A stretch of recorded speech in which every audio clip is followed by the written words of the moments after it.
Friends, welcome to trade techno channel. Guys, आज की इस वीडियो में रेड टैप के बारे में डिस्कस करने वाले हैं। टैप का स्टॉक अपने ऑल टाइम हाई से काफी डाउन आ चुका है, देन अभी रिकवरी फेस में नजर आ रहा है। आज की डेट में रेड टैप में लगभग 8% की तेजी नजर आई। क्या ये यहां से निकलने वाला है? क्या ये लास्ट मौका है? चीजों को समझने की कोशिश करेंगे, लेकिन उससे पहले आप लोगों को डिस्क्लेमर देना चाहूंगा, इस वीडियो का पर्पस किसी भी स्टॉक को बाय, सेल या होल्ड की रिकमेंडेशन नहीं है। हम लोग चार्ट को स्टडी करेंगे, देन वहां पर चीजों को समझने की कोशिश करेंगे। क्या कोई टेक्निकल चार्ट पैटर्न फॉर्म हो रहा है या फिर क्या सपोर्ट रेजिस्टेंस वहां पे नजर आ रही है। तो यहां पर आप लोग देख सकते हो, ये रेड टैप का चार्ट है और यहां पे मैंने वीकली टाइम फ्रेम में चार्ट को लगाया हुआ है। यहां पे एक चीज नजर आ रही है कि इससे पहले red tap basically higher high लगाते हुए ऊपर जा रहा था, यानी कि यहां पे देखोगे एक लो लगाया, हाई लगाया, उसके बाद में जब ये नीचे की तरफ आया तो इस लो को ना काटते हुए ऊपर गया, देन फिर से लो लगाया एंड यहां पे ऊपर की तरफ गया और फिर लो लगाया तो इस लो को ना काटते हुए फिर से यहां से ऊपर गया। देन फाइनली यहां पर आप लोग देखोगे इस लो को ब्रेक किया उसने और इसकी कहानी नीचे की तरफ आते हुए हम लोगों को दिखाई दी। अभी फिलहाल के सिनेरियो में हम लोगों को क्या चीजें नजर आ रही हैं उसको समझने की कोशिश करेंगे, लेकिन उससे पहले क्लियर करना चाहूंगा, रेड टैप मेरी पर्सनल होल्डिंग में है। इससे पहले भी हम लोगों ने रेड टैप को रिव्यू किया था, जहां पे हमने देखा था कि रेड टैप एक पर्टिकुलर पैटर्न को फॉलो कर रहा था और उस पैटर्न के आधार पर हम लोगों ने यहां पे ट्रेड लिया हुआ था। रेड टैप बेसिकली क्या कर रहा था, यदि यहां पर आप लोग देखोगे उसका पैटर्न कुछ इस तरीके से था। यहां से यदि टॉप से हम लोग देखने लगे तो ये लगभग 20% के आसपास डाउन आता था, तो हम 20% के आसपास खरीद के यदि इसको 50% के आसपास ऊपर सेल करें, देन फिर से हम लोग 20% के आसपास इसको नीचे खरीदें, जैसे कि आप देख सकते हो ये 20% के आसपास, और फिर से यदि हम लोग इसको 50% के आसपास जो है निकाल दें, तो इस तरीके से ये एक पर्टिकुलर पैटर्न की तरह से कहीं ना कहीं ऊपर की तरफ जा रहा था। यदि आप लोग पूरा देखोगे तो यहां पे क्लियर नजर आ रहा है कि ये अगेन जो है 50% के आसपास गया। देन फिर से यदि हम लोग देखें तो यहां से फिर से ये टॉप से हम लोग देखने लगे तो ये 20% के आसपास हम लोगों को, जहां पे भी 20% हुआ, ये मेरा बाइंग पॉइंट है।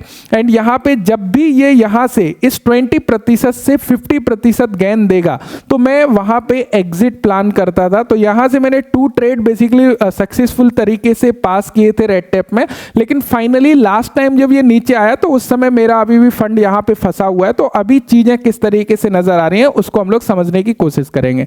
जैसे कि आप देख रहे हो यहां पे ये 20% नीचे आया, हम यहां पे बाय करेंगे, ऊपर 50% जाने के बाद में हम कहीं ना कहीं सेल प्लान करेंगे। तो यहां पे मैंने समवेयर अराउंड एग्जिट किया। देन उसके बाद में जब ये अपने टॉप से डाउन आया, यानी कि यहां ये टॉप से जब 20% के आसपास मुझे इस लेवल के आसपास 192 रुपीस के आसपास मिला, देन मैंने यहां पर परचेस किया और यहां पर आप देखोगे इसने लो लगाया था समवेयर अराउंड किस लेवल के आसपास का, यहां पे देख सकते हो मेरी खरीद प्राइस से लगभग 38% डाउन आया था।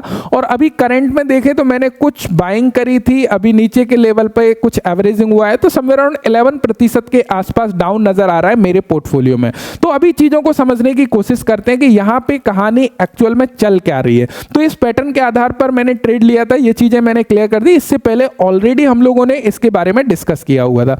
अभी देखोगे यहां पे क्या चीज नजर आ रही है। सबसे पहले यहां पे समझिएगा, एक पर्टिकुलर इसने बॉटम बनाने का ट्राई किया, ये काफी कंसोलिडेशन फेस आपको नजर आ रहा है। साथ साथ में यहां पे देखोगे कि एक चीज क्लियर नजर आ रही है कि ये एक लो लगाया था ट्रेड ने। यहां पे लो आपको कहां कहां नजर आ रहा है, यदि हम लोग यहां पे देखने लगे, बहुत ही ध्यानपूर्वक चीजों को समझिएगा जिससे कि चीजें आपकी बेसिकली क्लियर होती चले कि क्या रीजन नजर आ रहा है कि अभी स्ट्रेंथ क्यों नजर आ रही है। यहां पे लो लगाया, ये लो लगाया और फाइनली यहां पे ब्रेक किया, यानी कि ये एक सपोर्ट की तरह एक्ट किया और इस सपोर्ट को यहां ब्रेक करने के बाद में, यानी कि जो फाइनल लो था उसको कहीं ना कहीं किकआउट यहां पे कर चुका है। और उसके बाद में यदि यहां पे अभी करंट लेवल के आसपास हम देखने लगे तो करंट लेवल के आसपास आपको चीजें बहुत ही बेहतर नजर आएंगी। यदि मैं इस लाइन को ड्रॉ करूं तो आपको यहां पे क्लियर दिखाई देगा कि एक प्रॉपर पैटर्न फॉर्म होते हुए नजर आ रहा है। यहां पे हमारा एक लेफ्ट शोल्डर बनते हुए नजर आ रहा है, दूसरा यहां पे हमारा एक पूरा का पूरा हेड बनते हुए नजर आ रहा है, एंड यहां पे इस तरफ आज की डेट में यदि हम लोग देखने लगे ये हमारा राइट शोल्डर बनते हुए नजर आ रहा है। और अभी स्टॉक खड़ा हुआ है प्रॉपर ब्रेकआउट लेवल पर, यानी कि यदि यहां यहाँ से ब्रेकआउट होता है, नीचे पूरा बॉटम फॉर्मेशन हो चुका है। अभी भी स्टॉक अपने ऑल टाइम हाई से यदि हम लोग देखने लगे, ऑल टाइम हाई से समवेयर अराउंड 40% के आसपास डाउन नजर आ रहा है। यदि हम लोग इसके ऑल टाइम हाई तक भी देखने लगे, यदि ये जाता है, जो कि काफी प्रोबेबिलिटी है इसके बिजनेस के अकॉर्डिंग देखने लगे, फुटवेयर सेक्टर अभी प्रॉपर नहीं चल रहा था लेकिन अभी कहीं ना कहीं चलना प्रारंभ हुआ है, तो लगभग 60% के गेन नजर आते हैं। और मुझे कहीं से कहीं तक यहाँ पे ये नहीं लगता है कि ये जो है 60% गेन देने में 1 ईयर से ज्यादा का समय कहीं ना कहीं लगने वाला है। तो चीजें क्लियर कट यहाँ पे नजर आ रही हैं। साथ साथ में यदि रेड टैप के रिजल्ट को देखोगे, यहां से हम लोगों को क्लियर कट काफी अच्छी ग्रोथ नजर आई। देन यहाँ पे आप देखोगे 2024 दिसंबर में काफी अच्छा यहाँ पे 661 करोड़ की सेल इन्होंने निकाला। मार्च 2025 में आके यहाँ पे आप देखोगे 505 करोड़ का, देन यहाँ से सेल डिक्रीज हुआ है।